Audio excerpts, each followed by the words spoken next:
So here we are, nest box monitor training. We are part of Cornell Lab of Ornithology's Nest Watch program. And that's a nationwide program.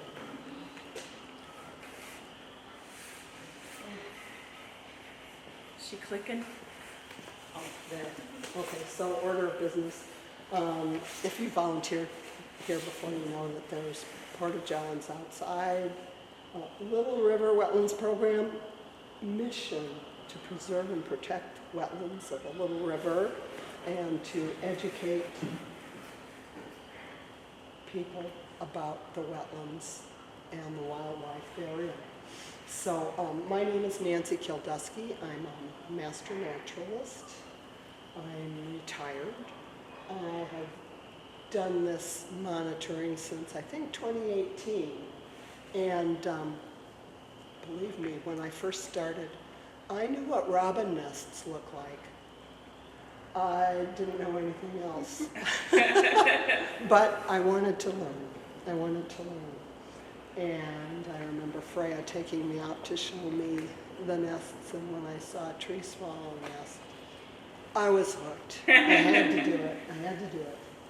So why monitor the nests? Well, we were part of a citizen science project, and the data that you would be collecting if you choose to participate, this goes into a nationwide data bank that can be used by any scientist in the U.S. and probably the world. When you think about how many people might do high-level ornithological research, how many people would that be? How many people have their doctorates in that field of study? Probably not a lot, but birds are everywhere. Birds are everywhere. There's tons of them. So those scientists really need the data that we can gather. So also, there's another reason to monitor nests. Here at Little River, all the nests that we monitor, with a couple of exceptions, are in boxes. And by monitoring them, we can make sure the boxes are clean, that they're free of predators, that they're free of invasive species, and we can help maximize nesting success. So, how to do it? There'll be a lot about how to do it here, and then of course your questions. I'm hoping that this part won't take too long, and we'll have time to go outside and look at a real nest box. So, here's a little bit about Cornell Lab of Ornithology. They have an excellent website. You can go to it, nestwatch.org, and I encourage you to do that. Nestwatch is, of course, national, and it's a year-round project. Here, we just run it from spring to fall. And they accept data on all kinds of nests. They do not have to be in boxes. So this is citizen science, and by participating, you are being a scientist. We ask that you get certified. Nestwatch.org has a little quiz you can take, information you can read. You will be finding the nests, which that'll be easy. They'll be in the boxes. Record your data, and the data get submitted online. Your data sheet will come to me, and I'll put it into the computer.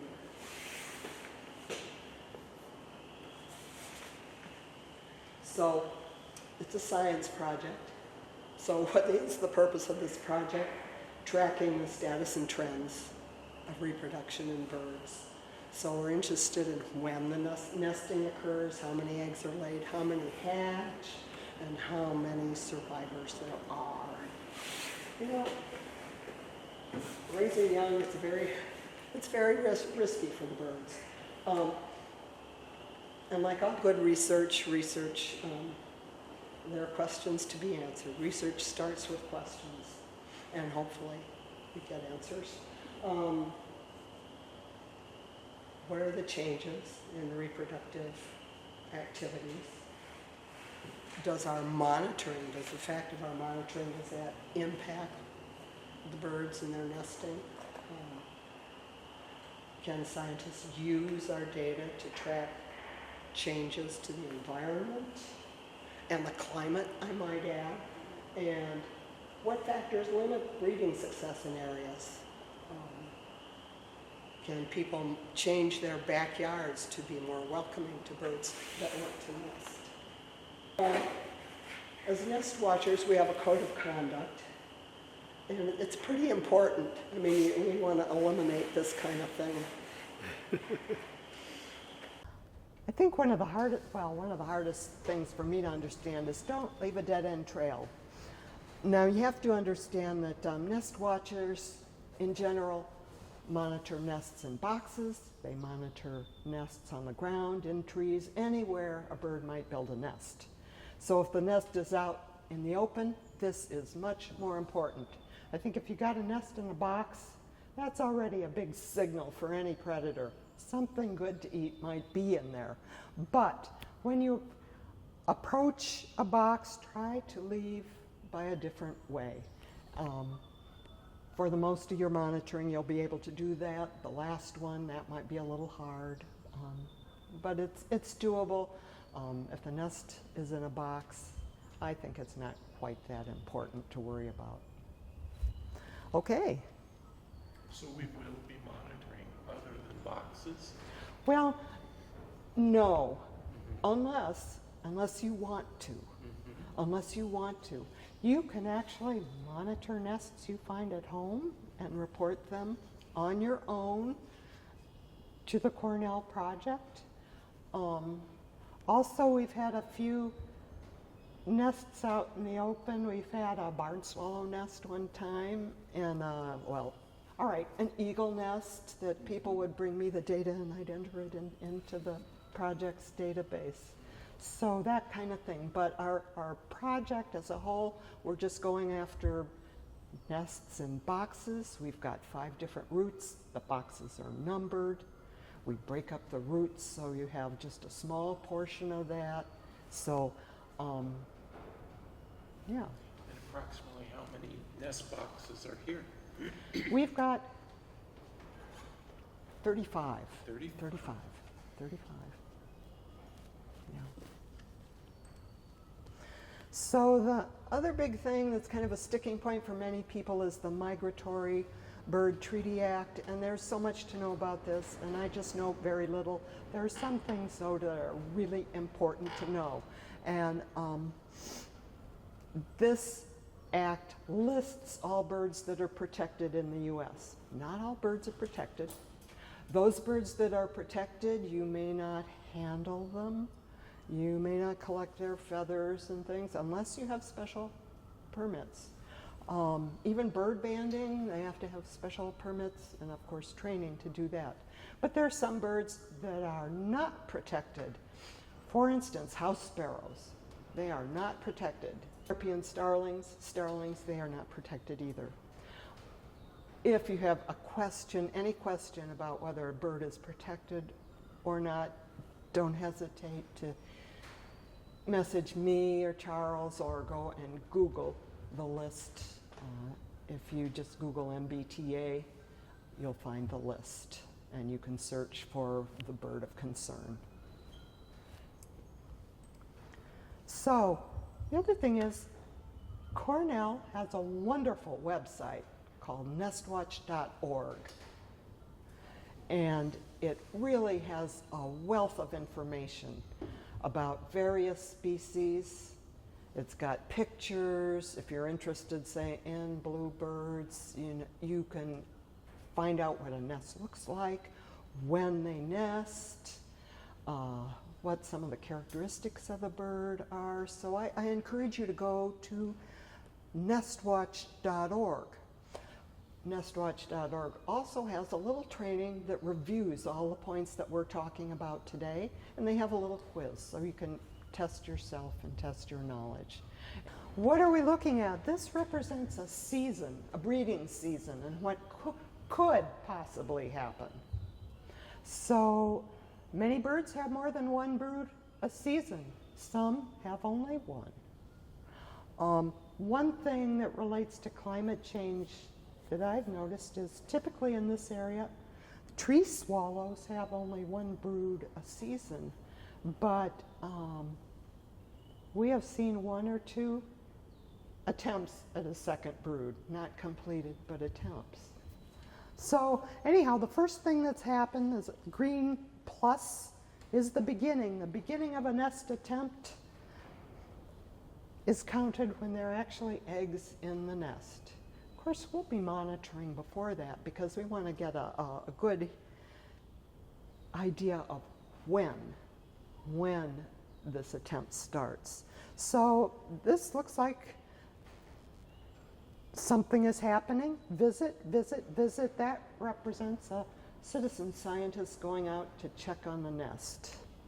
And then at the end, when the nest is empty, that's when we summarize what happened.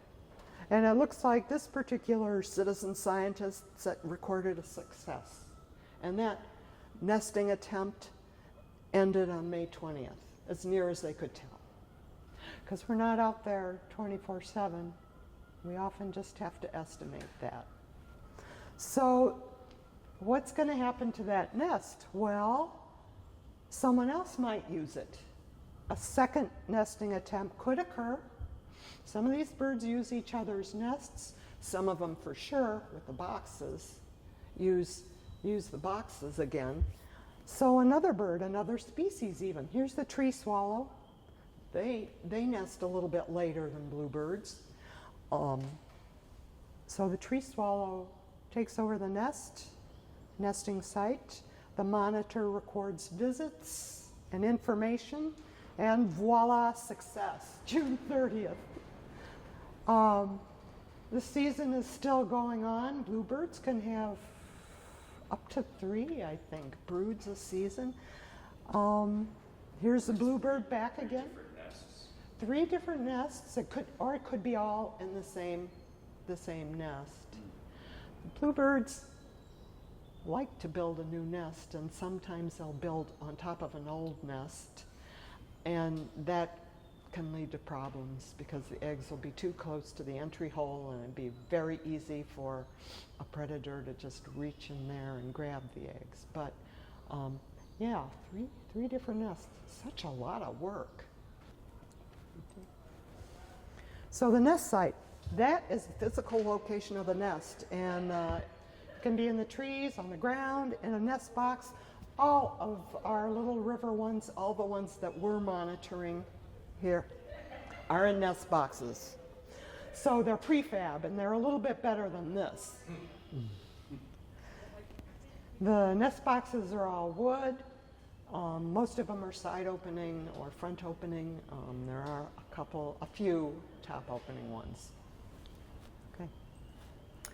So a nesting attempt, it happens over a period of days. It starts when the first egg is laid until there's no egg in the nest. But we will be monitoring hopefully before and a little bit after, so we can get the big picture of when things are happening.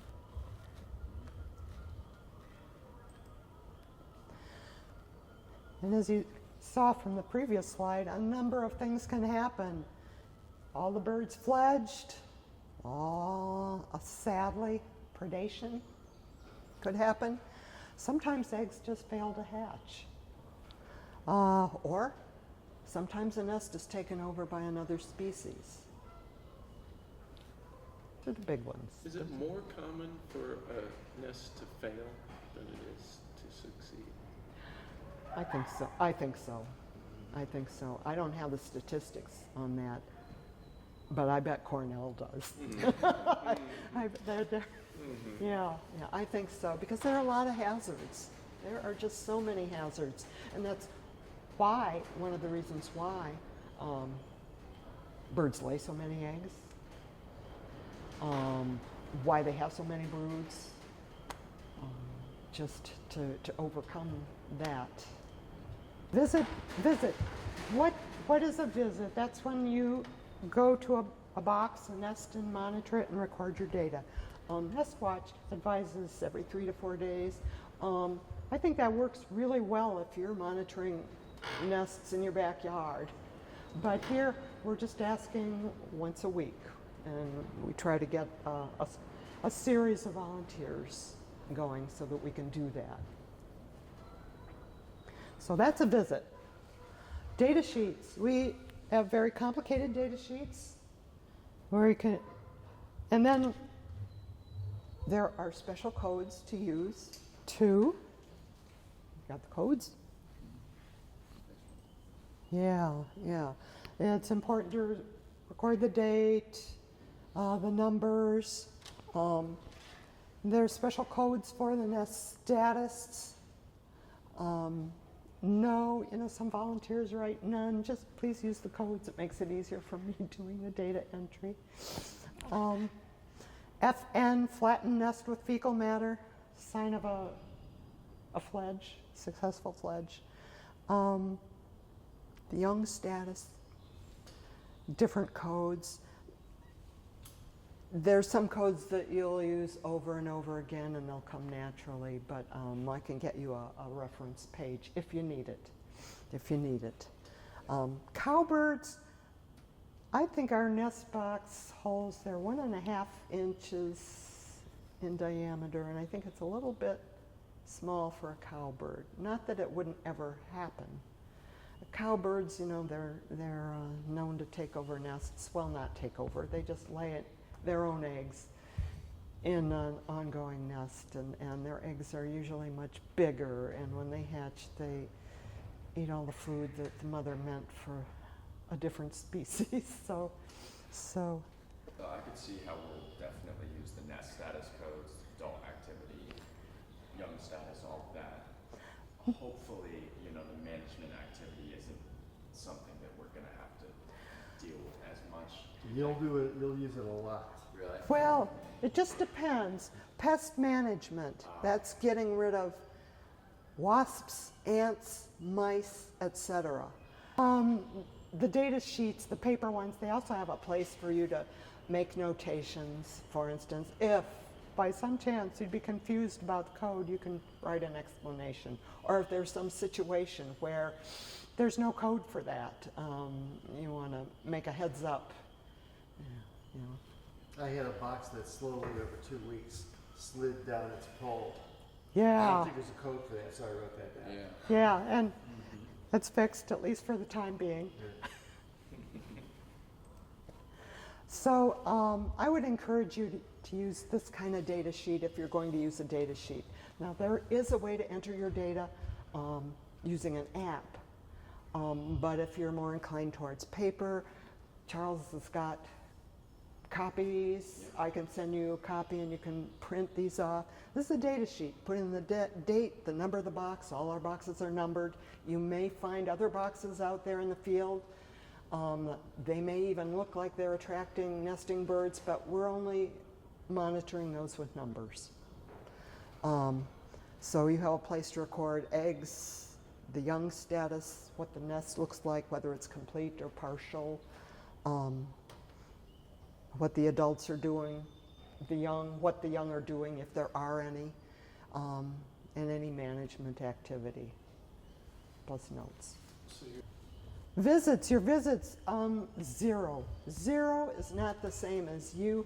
There's a code for you, which means unknown, and there's blank, which means something else. 0 means you looked and you saw no eggs.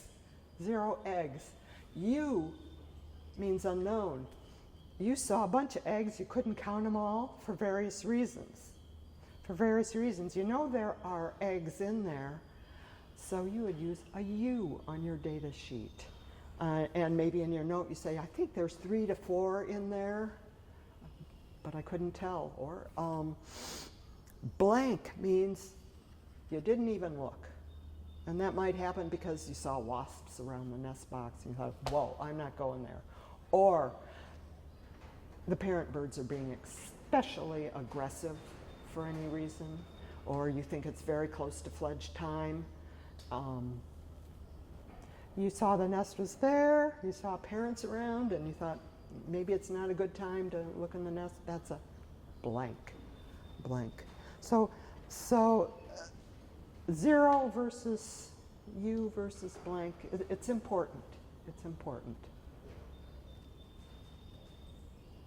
So here's the sample data sheet. Here's MaxFinder, our ACE monitor. Box number 30, no eggs. CN, the nest was complete. That RA means remained on the nest. And the young status, no young. 31 had 5 eggs. The nest was complete. VA means the birds, the parents, were in the vicinity. 32, nothing happened there. There were wasps, so it's all blank. 33, the number of eggs was unknown, and the reason was the adult didn't allow approach to the nest. Chances are, if that's going on, there are eggs in there. Chances are, or nestlings, or something. This is some of the things you can see on the Nest Watch app. There is a map, big map, of all our nest boxes. But there's a list. This is probably a little more useful for the monitors, the lists by numbers. This keeps a tally of all the statistics. This is not really my statistics. These are little river statistics. Yeah. So when the nesting is done, when there aren't any more eggs in the nest, that's an endpoint. So if you're using a paper data sheet, you'd write down, I think this brood is done. I think this attempt is done. If you're using the app will coach you through what to say and do, what to code in. You'll be asked to summarize the first egg date, first fledge date, which may just be an estimate, and they ask, is it observed or is it estimated? So, and a lot of our observations are estimates, to be honest. Are the boxes, so we have to go off trail? They're very close to trails. And in fact, weather permitting, I don't know what it's doing out there, weather permitting, we'll go. Just loosen this a little bit. Okay, so here we go. It's always a good idea to stand clear of the opening in case it's inhabited and bird mother might be there. But anyhow, it's a nice empty box. So what I would do is record 0.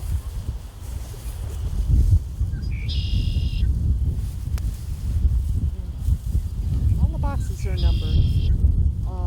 Most of them have a small metal plate with the number. It's kind of hard to read, but that's what we got. Some of them will have a painted number, a marker number on the side. So now I'm going to step away from the box, start an attempt. I'm going to use the current date, unknown. Nest is completely empty. Yes. You don't have to worry about codes. It's doing all that. Completely empty. No young. No dead young. Brood parasitism. Cowbirds, etc. None. Important dates. We don't have any of that because it's prompting you for everything. So, right. Did you get a look? Okay, good. Nest status, no nest present. Completed nest, there are codes for all these things, but with the app, you don't have to think about that. Adult status, no adults flying around. Young status, no young. And we didn't clean anything or remove anything or do any management whatsoever. Predator guard, this one doesn't have one. Oh, yeah. Yeah, none. Photos, you could even add photos here. You know what? Yes, it is. That one needs to be fixed. Let's see. They're usually up a lot higher. I need to take a look at that. So, visit notes.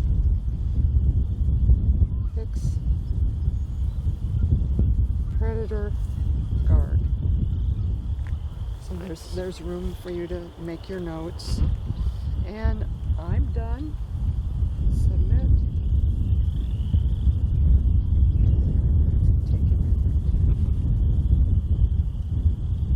There. There it is. There it is. It took it.